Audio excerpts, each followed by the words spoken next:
Behavioral analysis proves that while a suspect can master their words, they can never truly master their own physiology.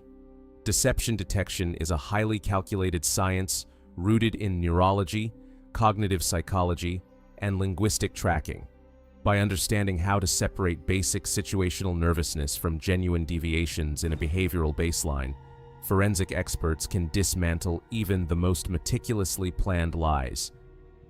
As you analyze the courtroom footage and investigation files presented across this channel, you can now begin to track these subtle biometric shifts yourself. Watch for the sudden loss of hand gestures, the post-lie blink spikes, and the linguistic distancing tactics used by high-profile defendants under cross-examination. Our masterclass curriculum is designed to systematically build your analytical toolkit as we continue our aggressive growth toward our monetization goals. In our next episode, we will expand our legal foundation by moving from the interrogation room straight into the criminal statutes. We will break down the complex architecture of criminal law, exploring the definitive thresholds of homicide classification, the precise legal definitions of intent, and what separates first-degree murder from manslaughter. Ensure your subscription to the archive is active, enable your notifications, and drop a comment below sharing your thoughts on whether micro-expressions should be fully admissible as primary evidence in a court of law.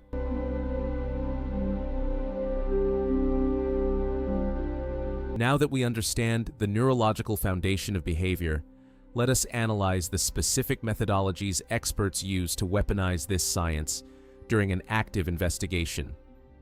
One of the most advanced systems used by federal agencies is the assessment criteria for truthfulness, alongside verbal credibility assessment. Analysts do not just watch the body, they listen to the exact structure of the language. When a person tells the truth, their memory naturally includes unpredictable, sensory-rich details, such as a specific sound, an unusual smell, or a random, irrelevant thought they had at the time. Conversely, a fabricated narrative is almost always structured chronologically and cleanly. Because the liar invented the story, they rarely include spontaneous corrections or unexpected details. They focus heavily on explaining why their actions make sense, rather than simply stating what occurred. Furthermore, deceptive individuals often utilize linguistic distancing mechanisms to separate themselves from the crime. Instead of using personal pronouns like I or my, a suspect committing deception will subconsciously shift to passive, non-possessive language. They will refer to a stolen item as the money rather than my money, or refer to a victim as that woman rather than my wife. This linguistic insulation is a desperate psychological attempt to distance their conscious mind from the reality of their actions. To actively test these behaviors, modern investigators utilize the strategic use of evidence model, which we introduced in our previous session, but apply it directly to physiological monitoring. When an investigator introduces a piece of evidence that has not been made public, they watch for a response called the orienting reflex. When an innocent person is shown a photograph of a crime scene weapon, their physiological reaction is driven by genuine surprise or curiosity. Their eyes naturally scan the image to comprehend it. However, a guilty suspect already recognizes the weapon. When the photo is presented, their brain instantly perceives a profound threat. Instead of scanning the photo, their eyes will rapidly dart away from the item, a behavioral freeze or avoidance response. Subconsciously, they attempt to block out the threat. Simultaneously, their autonomic nervous system triggers a subtle increase in respiration rate and a slight dilation of the pupils. By mapping these specific behavioral clusters against the timeline of the evidence, analysts can identify precisely where the truth ends and the deception begins. Beyond facial mechanics, analysts track cognitive load. Manufacturing a lie requires the brain to work twice as hard as telling the truth. The brain must simultaneously invent a false story, ensure it does not contradict known facts, monitor the interviewer's reaction, and suppress the true memory. This massive mental strain causes a visible slowdown in behavioral patterns. A lying suspect will often exhibit a delay in response time, a sudden reduction in natural illustrative hand gestures, as the brain prioritizes speech over movement, and a phenomenon known as eye blink suppression. While creating the lie, the suspect's blink rate drops dramatically due to intense cognitive focus, followed by a rapid compensatory spike in blinking immediately after the lie is delivered. To understand how deception is detected, we must first dismantle the common misconceptions popularized by television.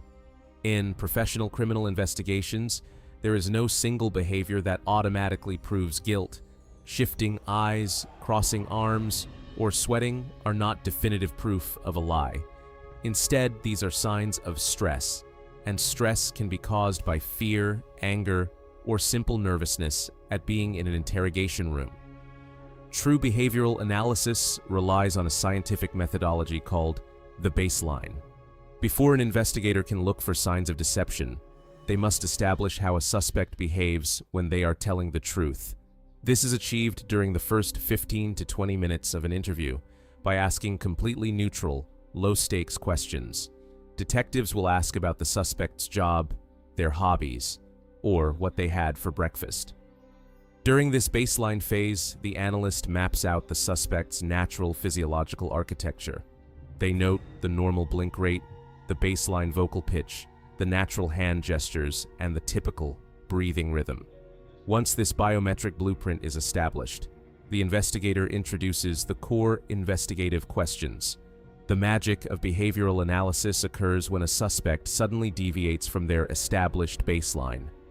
One of the most critical indicators of deception is the presence of micro-expressions.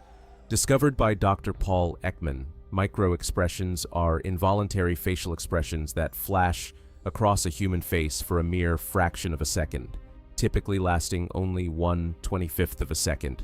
These expressions are driven by the limbic system, the primitive survival center of the brain, and they occur before the conscious neocortex has time to mask them.